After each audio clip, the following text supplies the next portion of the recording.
Om Sthapakaya cha dharmasya sarvadharmasvarupine avatara varishtaya Ramakrishnaya te namah.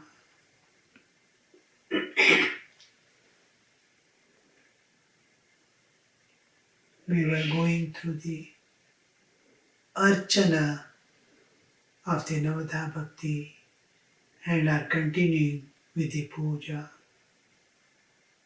Archana, we saw the various aspects of God to be brought into picture, the transcendental and unseen aspects, and with an epithet we offer ourselves to get involved the whole of my being.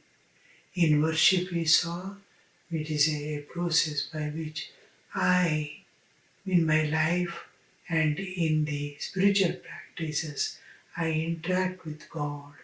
My whole life is exposed to God, and I want the God to permeate my whole existence, pervade, percolate through my existence, and every bit of my existence, every cell, every thought, every action, every feeling must be filled with the divine. So the puja supports as spiritual practice, supports my life outside and converts my life itself into a yajna, a constant sacrifice unto the feet of the Lord. And here, otherwise, we cannot reach the goal so easily. If my life is different from the spiritual practices, you don't think will be, because worship I may be doing an hour maximum, 23 hours I am spending in the world. Can we imagine by what means what you roll in 23 hours, wind, and can you remove that in 1 hour? No, the whole life becomes a worship unto God, and your spiritual practice is supporting it. Then only realization of God in this life is possible. See that every aspect of your life is permeated by the divine. Your awareness is filled with divine. Your thoughts, feelings, and actions are divine. Bring divine into picture. Move and act with the living presence of God with you. Don't never to forget God during the activities. Let inner self, let separate mind has infinite capacity. It can do multitasking. Even otherwise we see in our life we'll be doing some work and thinking something. All the time mind is thinking this and that. Instead of that, let it think of the divine. Swami Maharaj says, divide your personality into three. One is physical, one is psychic, and one is emotional or the heart. Body, mind, and heart. When you are working physically, give your mind to God and heart to God. And let the mind be repeating the bodily function doesn't need suppose you are sweeping, mind is not necessary there. The sweeping will go on without applying mind. And when mind is involved in work, give your heart to God. So you keep in some way linked to the divine at all times in and through all activities. It's a constant practice. You have to practice every moment, and self-analysis and self-introspection must constantly go on. Otherwise, we'll be missing each step. See that you don't miss the presence of God at any time. Even certain things happen out of my past tendencies. I may feel like enjoying the world in some way which is not approved by the society, it is not approved by my own heart, it is illegitimate because my tendencies are so that I am going to do. I may thieve, I may take up some, I may harm others, I may. These things inevitably happens, yet see that divine awareness doesn't go. What you do, how do you do is not imparted. Are you in living? All this will go away, dissolve away later on. Mm. Everything has a solution.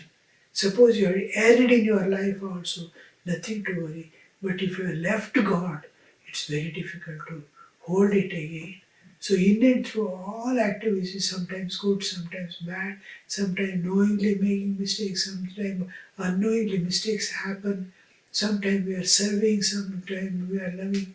Let it go on life as it was. Because of it is not in our control, many of the things, but it comes under control slowly by practice. So the practice must be to hold on to the divine at all times. Oh, I should not forget God. I should not forget God. And slowly you'll see that all bad vasanas, unwanted activities, and unwanted thinking, the time wasting, and all that slowly fade away and disappear. What is good, what is divine, what is elevating, what is expanding your consciousness alone will remain, lifting you to the higher heights of spirituality. Spiritual unfoldment doesn't happen by neglecting any part of your life. The most important is to see that you don't forget God. I should not forget God. I should not forget God. That whatever is happening, the love, the only thing that binds you to the divine is love. In Mukundamala, Kulashikara Alvar says, Yad yad bhavyam bhavatu bhagavan purva karmanurupam etat prarthyam mama bahumatam janma janmantarepi tvatpadamurayugagata nischala bhaktirastu Yadyad bhavyam bhavatu bhagavan purva karmanurupam. According to the past karmic load and the tendencies I create, whatever is to happen, let it happen. Yadyad bhavyam bhavatu bhagavan purva karmanurupam. Etat prarthya mama bahumatam. I have prayed this. What is my prayer, my request, my is let my devotion to you, my love for your feet, let it not decrease lives after lives. I may get suffering, joys and sufferings of life inevitable according to my karma, let it come. I have done bad, and let me undergo the bad experiences of life. Let me get this suffering, but my love for you, my dedication for you, my devotion to you, let it not decrease. So this is how we travel in the path of spiritual life. It is abhyasa vairagya abhyam nirodha. The mind which is so restless all the time, it has so many expectations, demands, preferences driving it in this world. And how to control that? And it doesn't tally with the reality. I want my ends to see that my ends are satisfied. And this makes me sometimes angry, sometimes restless, sometimes run after the things.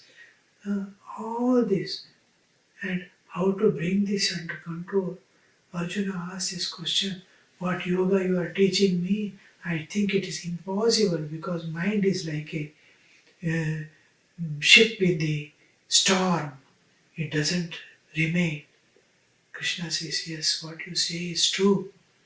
But the thing is, by abhyasa and vairagya detachment, it is the dispassion towards the world, and I have nothing to gain in this world. I don't need anything. I've been placed here. I'm doing my duties. All. So this detachment from the world, and if detachment means not running away, doing all the duties in a detached way. That is, there is no selfishness and self-centeredness. I am doing for the sake of God, for the love of God. So this is dispassion towards the world and passionate attachment to the Lord.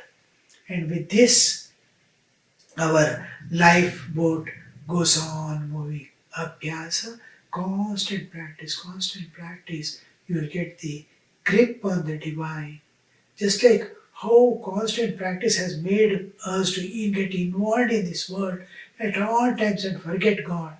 In the same way, the same practices, abhyasa, same involvement in the divine through scriptures, through spiritual practices, through satsanga, constantly seeking the welfare of others, you will see that you are getting involved in the God. This abhyasa later on will make you not to remember the world, but be in the divine awareness, move about and do all your duties of life. This is what we are expected to live in this world. So, Bhagavane Anurag, Jagate Virag. With that, we have to move our boat of life. So, in sadhana, we are seeing the Navada Bhakti, in which Archana and Puja, we have come to the stage of worshipping the individual Ishtadevata. I am going to worship Sri Ramakrishna, I am going to worship Rama, Krishna, or any Devata, Durga, Shiva. And the Ishtadevata is how we select. We saw in the last class that our nature matches with a particular aspect of God, particular manifestation of God, and that we call Ishtadevata. And my existence as bodily existence in this world has a adhara base. I am a complex. Cannot have an independent existence from nature or from divine. In me, as bodily existence, there is nature, Prakriti, there is divine, the God's presence, and my own karmic road has created a bodily existence. Prakriti, Jiva Tattva, Prakriti Tattva, and Shiva Tattva. I am made up of the three tattvas, the three principles, the Jiva principle, the Prakriti principle, and the divine principle. So these three principles are in me, and a power is holding me. And this divine in me, divine is there, nature is there, bodily existence and all that, nature is there. Nature is working, making me live and experience the sukha dukkha. And bodily existence also is there. Nature. My own karmic load is there. I have to work out. So me, my individual existence, the divine in me, my whole bodily existence and living existence, life in me is supported, and God in me is also supported as Antaryami indweller. This Adhara, the power which is supporting the God in me is called Adhara Shakti. And we remember that, oh, a power is holding the Lord in my heart. I bow down to that. It is called the Nyasas. We will do first the Adhara Shaktyadibhyo Namaha, like that. In my own being, I see it is called Pitha Devata. When we use the term in my heart, the Lord's presence, we call the Pitha Devata. Pitha Devata Bhyo Namaha. Pitha Shakti Bhyo Namaha. There is conscious power that is supporting God in my heart. So the Shakti which is upholding or holding the Lord in my heart, has two aspects, the Shakti and the Chaitanya.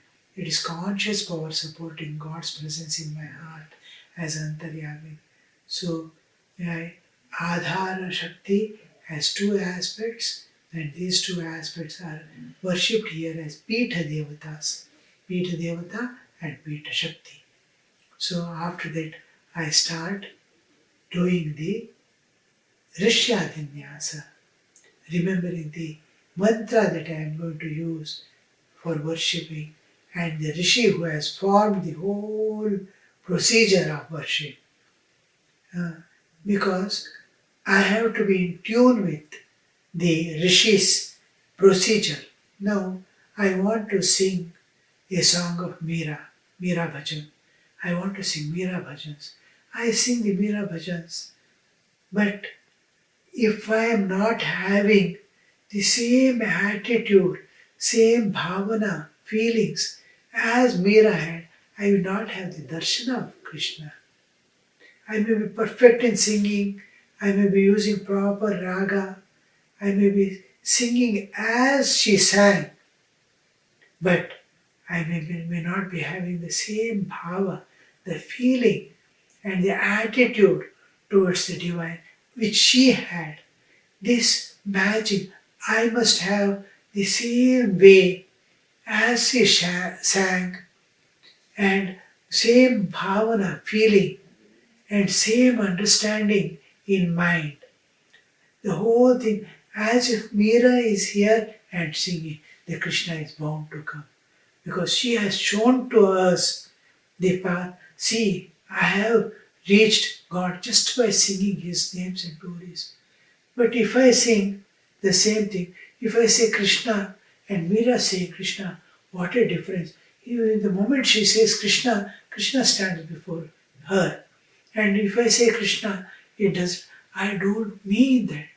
I don't have that feeling which she had.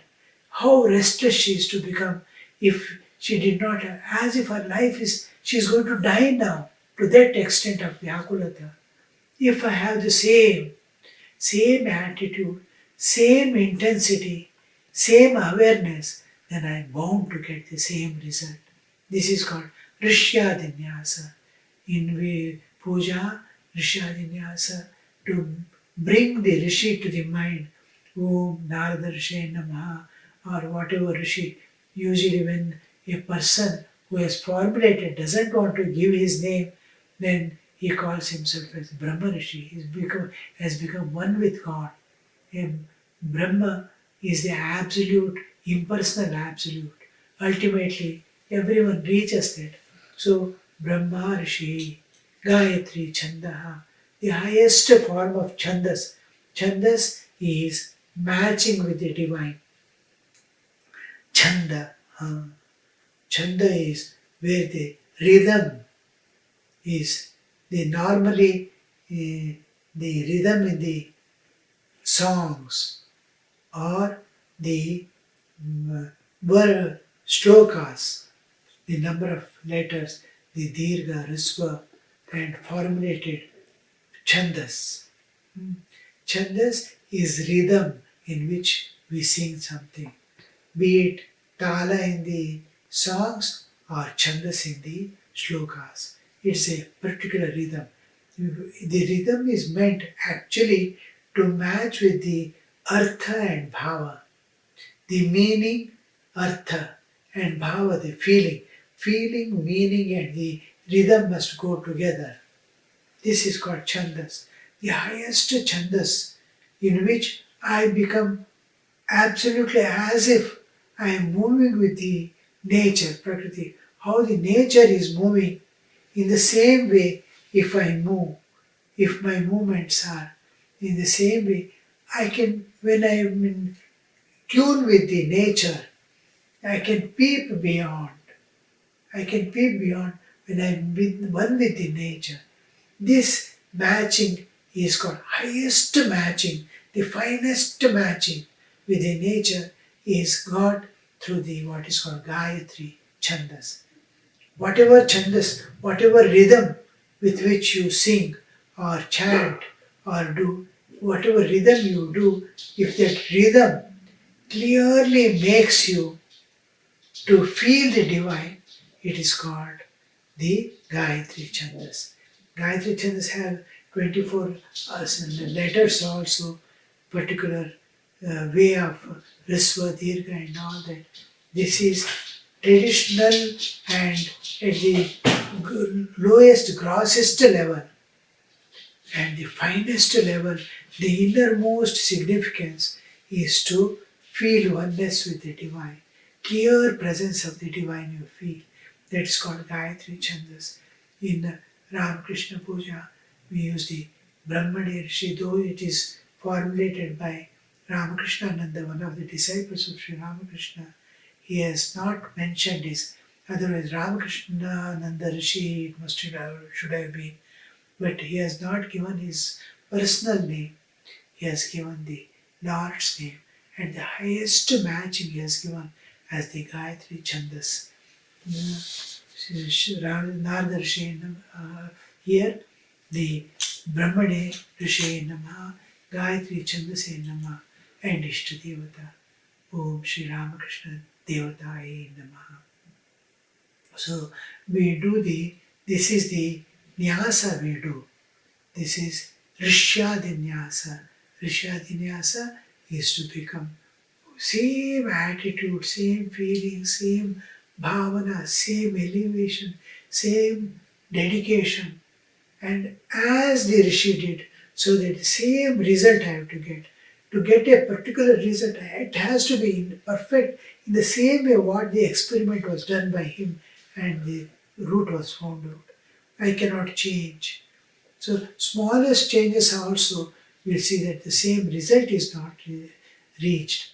So first we do the Rishyadinasa and feel the divine presence in our heart.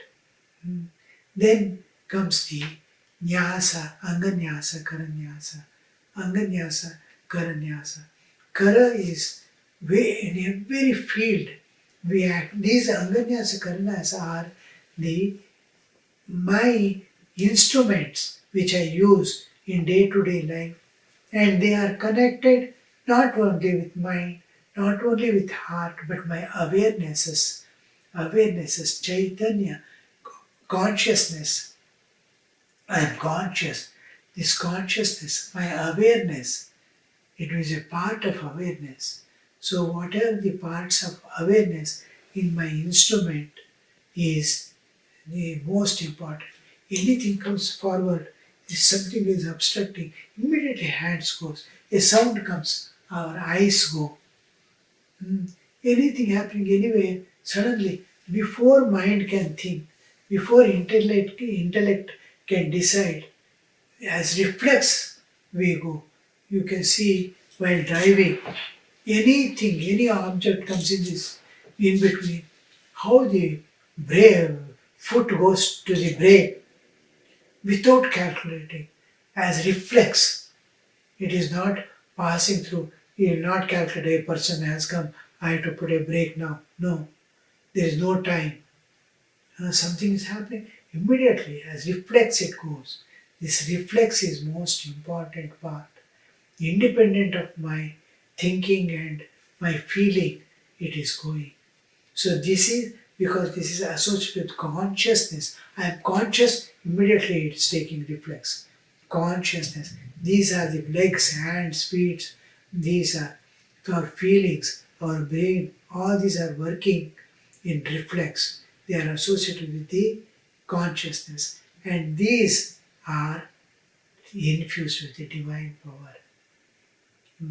Instead of my power, divine power. So that there won't be any error, any mistakes, but I am able to live at the another level of my existence, that is my spiritual existence. I must slowly get rid of the physical level of living. I have to climb to the divine level of living. All my reflexes I must replace by the divinity. So while doing worship,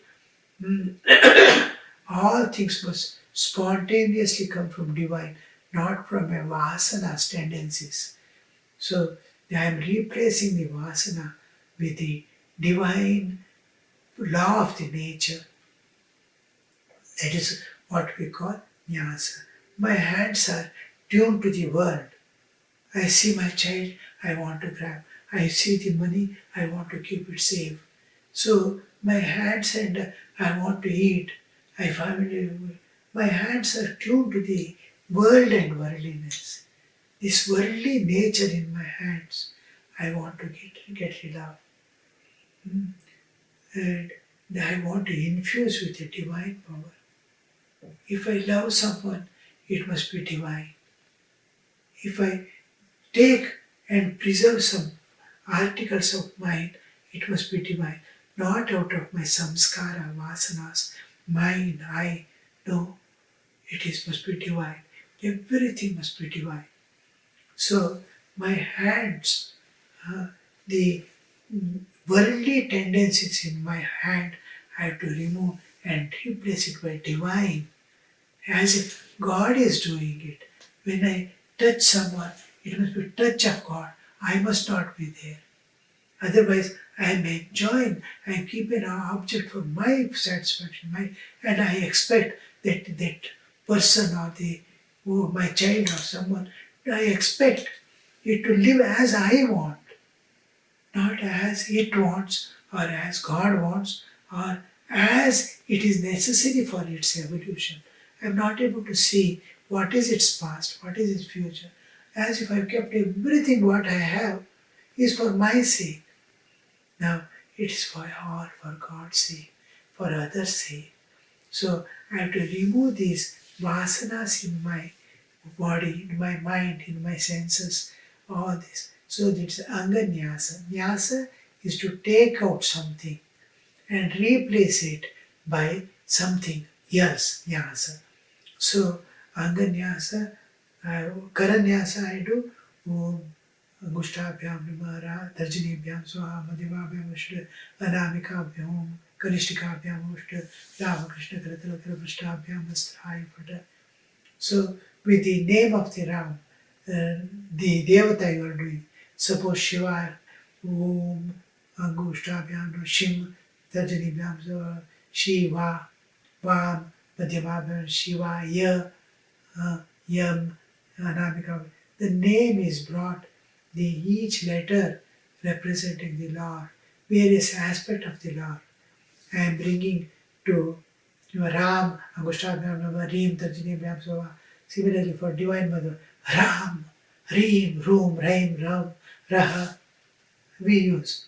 So, the aspect of I am infusing the divine power in my hand. So, when it moves, when it touches, when it does anything, it is divine working, not my vasanas working.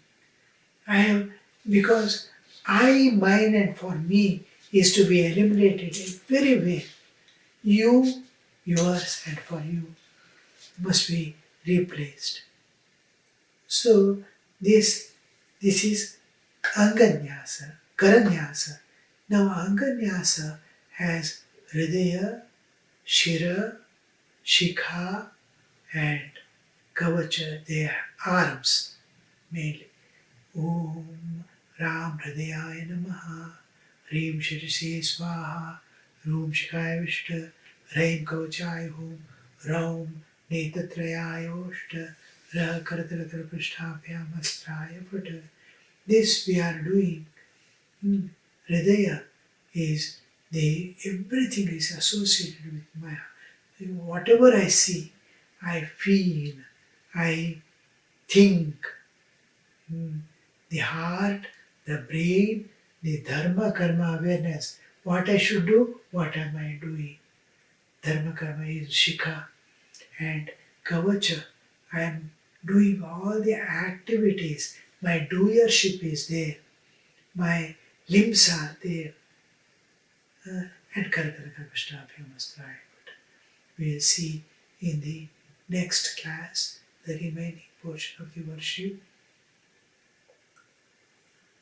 Om Shanti Shanti Shanti Harihi Om Tat Sat Shri Ramakrishna Arpanamastu.